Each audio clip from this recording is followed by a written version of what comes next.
La pression sur le gouvernement est de plus en plus forte afin qu'il prenne d'urgence des mesures pour juguler la flambée des coûts des places de cinéma.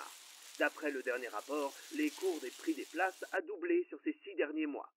À l'heure où les grandes salles ferment l'une après l'autre et où les recettes nationales chutent de 60%, la filière cinématographique alerte sur une situation d'urgence culturelle et accuse le gouvernement d'inaction.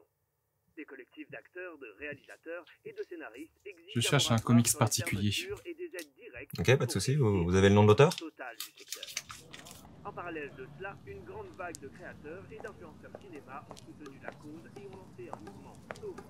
Vous aviez ceci. Vous pouvez me dire où il est? Ok, ouais, pas de souci. Juste un instant, s'il vous plaît. Monsieur? Monsieur?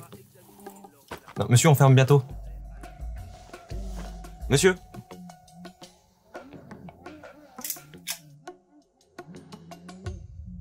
Attendez, qu'est-ce que vous faites là? Où est-il?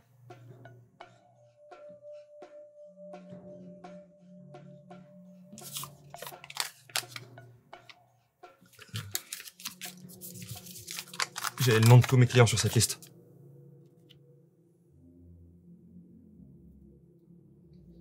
Où est Gillian Flynn? Quoi?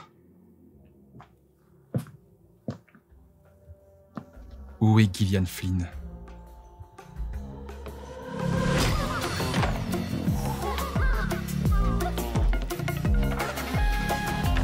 It's a graphic novel. It's called The Utopia Experiments.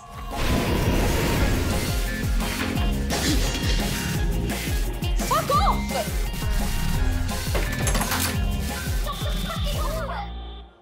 Where is Jessica Hyde? Utopia ne dira presque rien à la majorité. Mais cette série unique a hanté à jamais ceux qui l'ont croisée. En à peine 2 saisons, elle a laissé une cicatrice profonde et indélébile.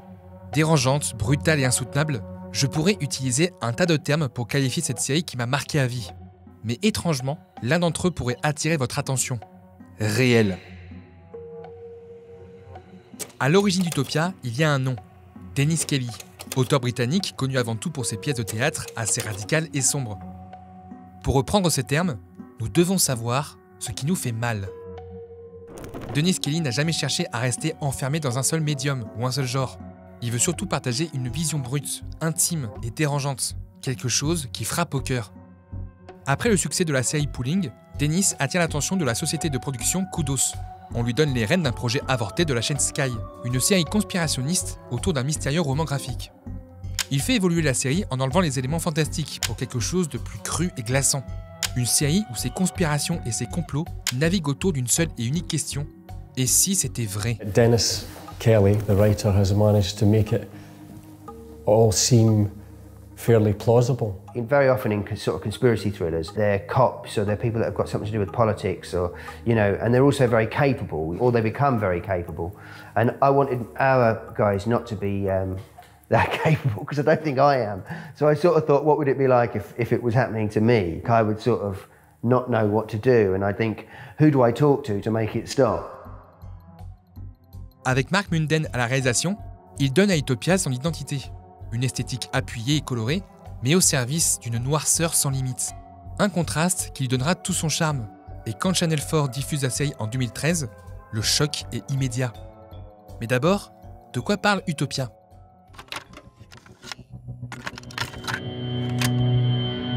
La série raconte l'histoire de passionnés de comics, réunis par leur fascination pour un roman graphique mystérieux, Utopia.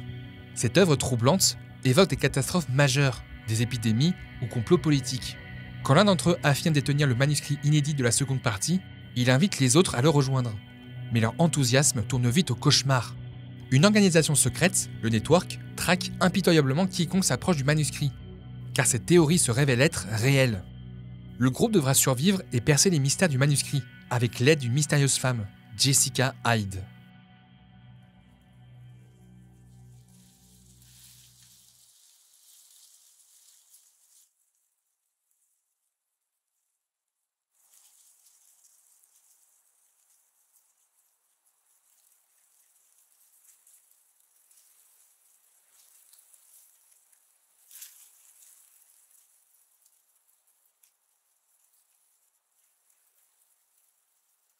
C'est bon, j'ai une adresse.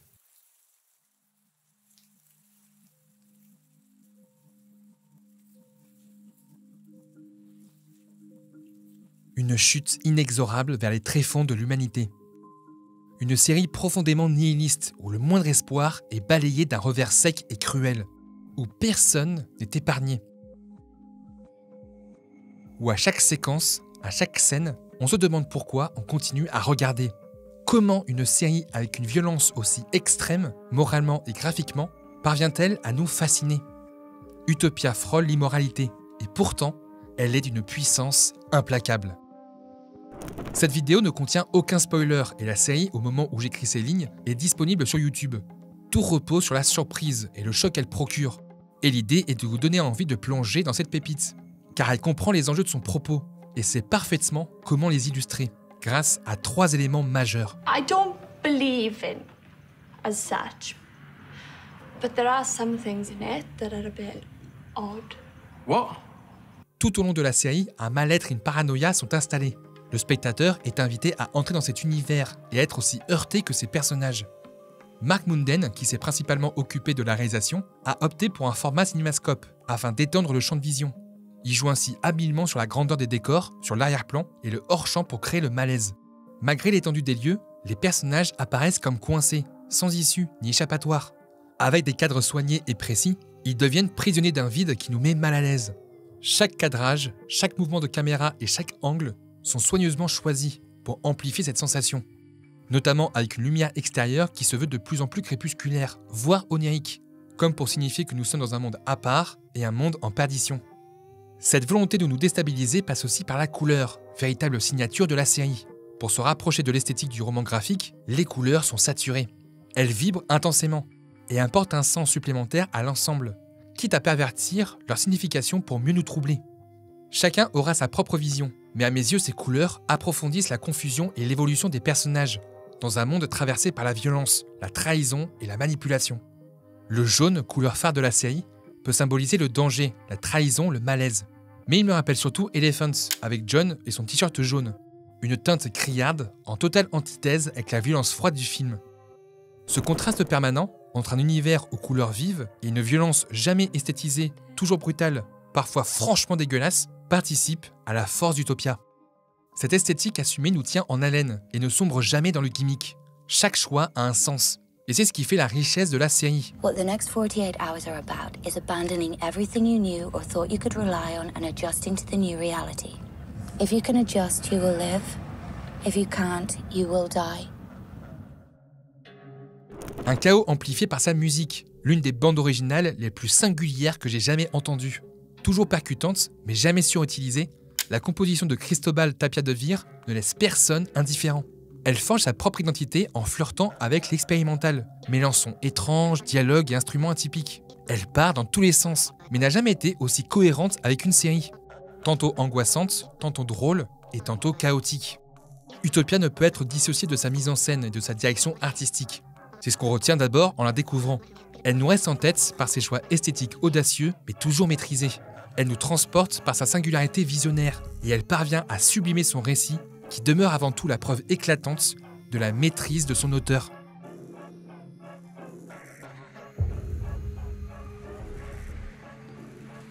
Je sais rien de plus. Où est Gillian Flynn? Je vous ai dit tout ce que je savais. Laissez-moi pas.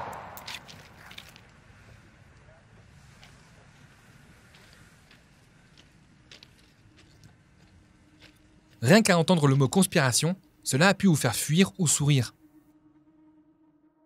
Aujourd'hui, les théories du complot sont autant rejetées qu'adulées. Elles fascinent par leur complexité, mais également par le doute qu'elles provoquent.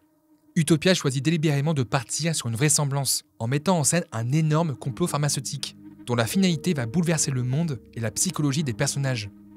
Et ce que j'aime avec Utopia, c'est que tout est limpide.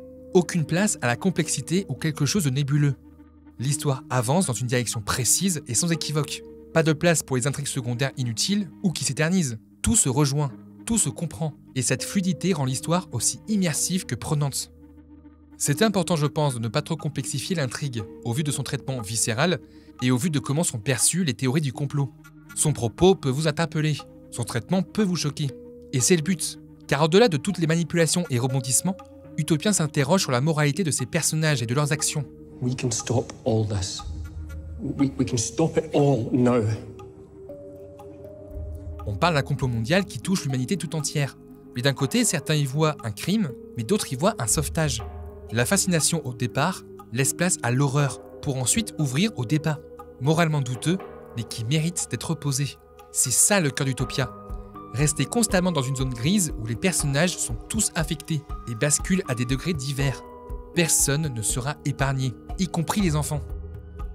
L'écriture de la série est suffisamment soignée et poussée pour que tous les personnages puissent mettre en avant leur personnalité.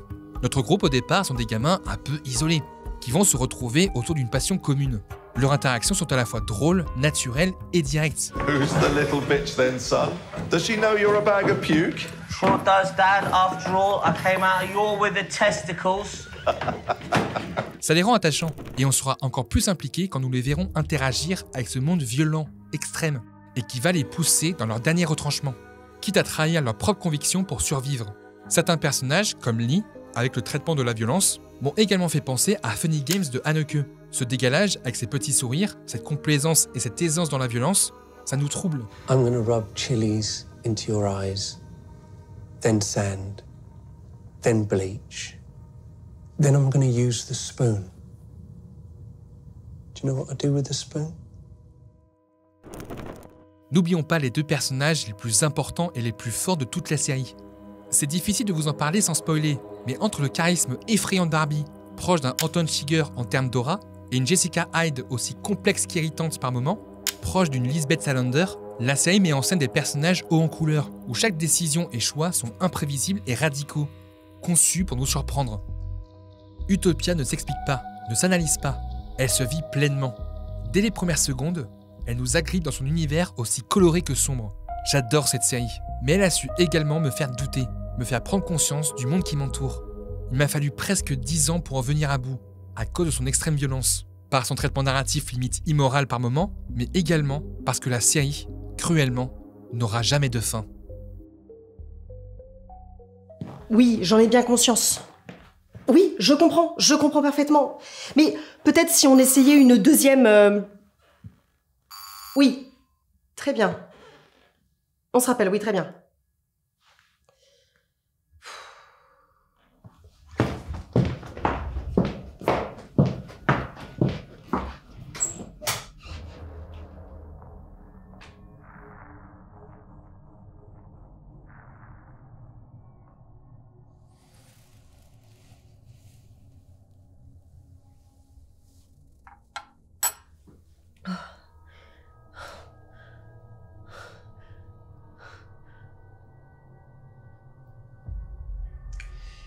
Mon ami et moi, on va te poser quelques questions. Et si par hasard tu t'avises de crier ou d'appeler à l'aide, je vais être obligé d'utiliser ceci. Je vais coopérer, mais je vous en supplie, me faites pas de mal. Utopia, Eh ben quoi, Utopia? tu es responsable de la série américaine. Eh oui, et alors, il y a un problème avec ça? Peut-on savoir comment on peut rater une série comme ça? Mais attends, on était venu pour ça? On n'était pas plutôt supposé récupérer le manuscrit? Mais je m'en branle du manuscrit, je veux juste savoir comment elle a pu faire une des pires séries qui ait jamais existé. Oh, quand même. Bon, eh ben apparemment, on va pas avoir besoin de ça. Après seulement 2 saisons, Utopia est malheureusement annulée. Officiellement à cause des audiences, mais certains pointent aussi du doigt son extrême violence qui a entraîné une 40aine de plaintes auprès de la chaîne. Et quand on sait que Channel 4 a diffusé des séries comme Black Mirror, Dead Set ou Skins, je trouve ça un peu ironique. Dennis Kelly pense également que changer le calendrier de diffusion de la série a énormément impacté les audiences. Ainsi, Utopia ne connaîtra jamais de fin, ce qui est frustrant. Mais de l'autre côté de l'Atlantique, HBO décide de lancer un remake. Et sur le papier, ça fait rêver. David Fincher à la réalisation, oui, encore lui, et Rooney Mara pressenti pour incarner Jessica Hyde. Pourquoi tu l'as pas convaincu de rester? Vous avez fait un super taf avec Gone Girl. Il coûtait trop cher. C'est Amazon Prime qui a repris le projet. Oui, mais il était déjà chez Netflix. Vous êtes nuls. Oui, je sais. Amazon Prime reprend donc le flambeau en 2018 et annonce donc elle en tant que créatrice, showrunneuse, productrice exécutive et écrivaine. Elle a tout dirigé de A à Z et la série sort en septembre 2020, en plein milieu de la pandémie. Effectivement, on a connu meilleur timing. Hein. La série comporte une seule et unique saison et a été purement et simplement annulée faute d'audience. Donc déjà qu'on n'aura jamais la fin d'Utopia, ils ont tué tout espoir d'avoir un renouveau ou une nouvelle histoire. Oui, bon, il y a quand même... je veux dire, les gens ont quand même apprécié. Ouais, c'est vrai qu'il y a pas mal de journalistes qui ont aimé et les notes sont plutôt correctes. Hein. Ah, mais si vous voulez, on compare. Aïe. Voilà, et vous voyez la série originale d'Utopia, avec une esthétique unique, au scénario ultra bien ficelé et vraiment dark. Ah ouais, j'adore cette série, ouais. Eh ben l'autre c'est de la merde. Utopia US ne fait qu'édulcorer la série originale, en enlevant toute sa substance. Tout ce qui fait son originalité et son impact. Adieu les couleurs vives et colorées, inspirées des comics, qui venaient contraster toute la violence graphique. Bonjour la réalisation ultra fade aux couleurs ternes et basiques, qui n'iconise jamais ses personnages, et qui se contente presque que d'être factuelle, ou juste pop pour être cool. Elle ne fait qu'illustrer sans jamais évoquer un sens supplémentaire. Et le peu d'effets de mise en scène ne sont juste que de la poudre aux yeux. Adieu à la musique chaotique de Cristobal Tapia de Vire, et bonjour à Jeff Russo qui... Bah quoi? Bah le générique est plutôt cool, donc pourquoi utiliser des musiques pas du tout originales comme tous les teenage movies de merde là? Ah, on avait peur que les Américains n'adhèrent pas. Non mais les gens sont pas cons. Un peu quand même. Légèrement. La mise en scène est d'une banalité sans nom. Là où la série anglaise jouait avec sa réalisation pour accentuer son propos, et pour encore plus oppresser le spectateur. Ici, la peur n'est jamais là, le danger n'est jamais là, tout le traitement est aseptisé. Et c'est pas les quelques rares bonnes idées au niveau des rebondissements qui vont changer la donne. Ah bah voilà, même vous dites qu'il y a des bonnes choses. Tu sais, c'est pas parce que tu mets une petite fleur sur une merde que ça en fait une œuvre d'art. Oh, elle est pas mal celle-là. Hein. Le gros souci avec les remakes américains, c'est que soit on respecte trop le matériel d'origine pour en faire qu'un simple copier-coller, soit on s'éloigne radicalement pour proposer une nouvelle version. Et je suis client de ça. Sauf qu'ici, ça a le cul entre deux chaises. Et à cause de ça, la série perd tout impact. Car si vous avez vu la série anglaise, à part 2 ou 3 changements que je ne vais pas spoiler, c'est la même chose. Mais toute la profondeur, l'ambiguïté et le suspense se dissipent dès le premier épisode. Ils expliquent tout. Pourquoi laisser le spectateur être qu'un simple spectateur? Essayez de simplifier la série. Mais elle est déjà ultra simple la série. Là, il y a aucune immersion parce que vous expliquez tout. Vu que la série repose sur un mystère autour d'un complot mondial, le fait d'autant exposé ne permet pas aux spectateurs d'être actifs, et notre empathie pour les personnages en prenne un sacré coup. C'est dommage car le casting est plutôt chouette, mais tous perdent en substance, en particulier Harby et Jessica Hyde. Je ne crois pas en leurs personnages, ça ne fonctionne pas. Tout ce qui faisait leur charisme et leur originalité est balayé d'un seul coup. Jessica Hyde est une vulgaire voleuse qui veut retrouver son papa qui lui manque, tandis qu'Harby se la joue Kevin Spacey dans Seven version Wish. Jamais iconisé, jamais intimidant, jamais mystérieux, on a l'impression que la série a tout fait pour aseptiser le tout, car elle avait trop peur de prendre des risques. Ou juste trop peur de quelque chose de différent. Vous voulez un exemple? L'introduction de l'épisode 1. La série originale commence directement dans le feu de l'action. On nous présente Harby et Lee d'une manière glaciale, et ils viennent d'un seul coup montrer l'étendue de leurs menaces. Ils sont effrayants par le contraste qu'ils créent. Le remake, bon, déjà l'épisode commence sur un couple qui découvre le manuscrit dans une maison abandonnée. Paye ton mystère. Et il faut attendre 30 minutes avant de voir Harby et Lee, qui sont juste ultra fades. Entre Lee qui se la joue cool, et Harby qui est une coquille vide. Et quand ils assassinent les témoins ayant vu le manuscrit, la réalisation rend la scène cool, avec une musique rock et un montage nerveux. Tout l'inverse de la série anglaise où la violence a un sens. Elle n'est jamais esthétisée, et toujours brutale et perturbante. J'ai essayé. Quoi? J'ai essayé de faire quelque chose de différent. Pour pas tomber dans la redite. Mais je voulais pas sacrifier ce qui faisait le charme de cette série. J'ai dû m'adapter. Vous me comprenez? Ouais. Et j'ai envie de l'aimer cette série. Effectivement, l'intention est louable, mais tout est mal exécuté. Oui, les personnages sont creux, mais le casting est attachant. Sauf Sacha Lane qui est vraiment Anne. Anne? Nul. Oh. Oui, la mise en scène est fade, mais elle arrive quand même à être rythmée et reste propre. Il y a des changements au niveau du scénario qui sont légers, mais qui sont le bienvenu, notamment avec le personnage de Sam qui dynamise le groupe. Même si je trouve quand même que la série se moque beaucoup des fans de comics, et ça j'aime pas. En fait, comme tout remake, si on oublie la version originale, la série reste un minimum divertissante. Mais on attend mieux avec un tel sujet et un tel potentiel. Pourquoi une telle différence? Gillian Flynn a écrit Gone Girl. Elle prenait le temps de créer son mystère, en apportant des scènes chocs et procurant des émotions fortes. Avec David Fincher à la réalisation, la tension était palpable. Est-ce qu'il n'y a que lui qui peut bien mettre en scène ces scénarios? Je ne sais pas, mais plusieurs questions demeurent. Pourquoi ne pas avoir créé un nouvel univers? Pourquoi ne pas avoir aussi créé une continuité dans l'histoire? Créer de nouveaux personnages, de nouveaux enjeux? Vous avez si peur de ça, de la nouveauté? Vous avez si peur que ça de prendre des risques? C'est pour ça qu'aujourd'hui, le cinéma bat de l'aile, car on n'ose plus prendre de risques. On n'ose plus donner carte blanche à des artistes qui nous partagent une vision. On préfère se contenter de quelque chose de formaté qui viendra juste renflouer les caisses facilement. Les Américains ne voient que le côté industrie dans le cinéma, que comme un investissement. Et il faut que ça change, car le cinéma, c'est de l'art. Il faut arrêter de recopier bêtement. Arrêter de prendre les spectateurs pour des cons et oser prendre des risques. Le cinéma éveille nos émotions. Et si on les prend trop par la main, rien ne se produit. La mort d'Utopia a été un choc pour ses nombreux fans. Et la série US aurait dû relancer la machine. Il faut apprendre de ça, devenir meilleur, oser faire de l'art, tout simplement.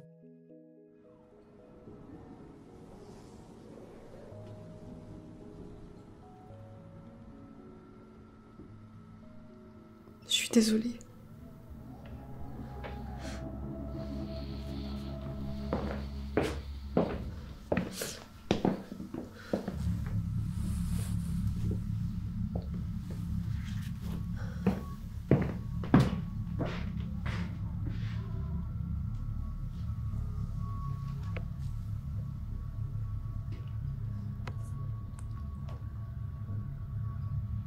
Où est Gillian Flynn?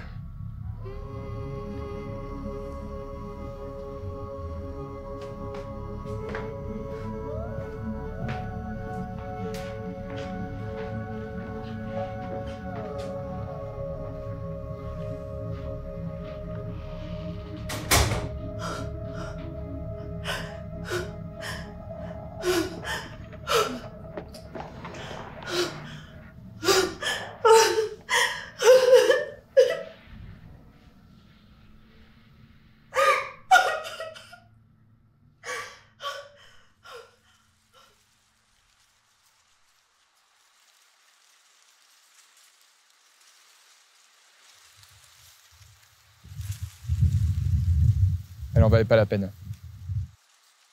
Et les autres?